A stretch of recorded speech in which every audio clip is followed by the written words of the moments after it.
हिंदी का एग्जाम है तो मैं जितना बता रहा हूँ 2 ही कवि बताऊंगा, वो भी मोस्ट इम्पॉर्टेंट कवि बताऊंगा पद्यांश का, वही याद करके जाना।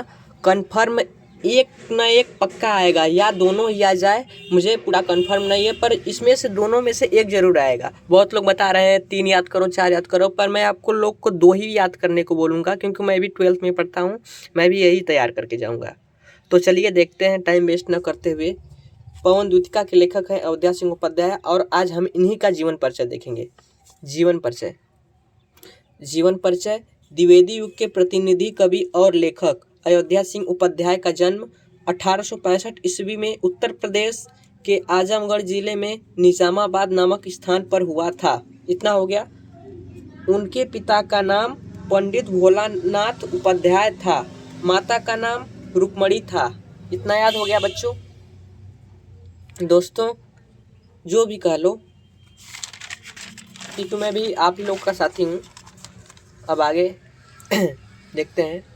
स्वाध्याय से ये हिंदी, संस्कृत, उर्दू, फारसी आदि भाषाओं का ज्ञान प्राप्त कर लिए। मतलब यह स्वयं पढ़ के हिंदी, संस्कृत, फारसी आदि भाषाओं का ज्ञान प्राप्त कर लिए। ठीक है। वकालत की शिक्षा पूर्ण कर ये लगभग 20 वर्ष तक वकालत के पद पर कार्यरत रहे। इनकी रचना प्रिय प्रवास पर इन्हें मंगला प्रसाद पारितोषिका से सम्मानित किया गया। इनकी मृत्यु 1947 ईस्वी में हुई। ये तो बहुत आसान है, 1947 में हमारा भारत आज़ाद हुआ था, तभी इनकी मृत्यु हो गई। साहित्यिक परिचय। प्रारंभ में हरिऔध जी ब्रज भाषा में अपना लेखन करते थे, परंतु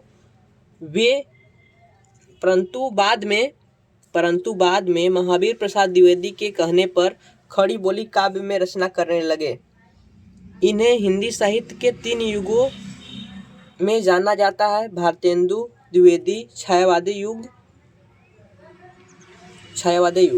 ये सभी युगों में रचना करने का गौरव प्राप्त है इन्हें। मतलब तीनों मतलब ये विशेषज्ञ कवि थे, इसीलिए इन्हें तीनों युगों में गौरव प्राप्त है।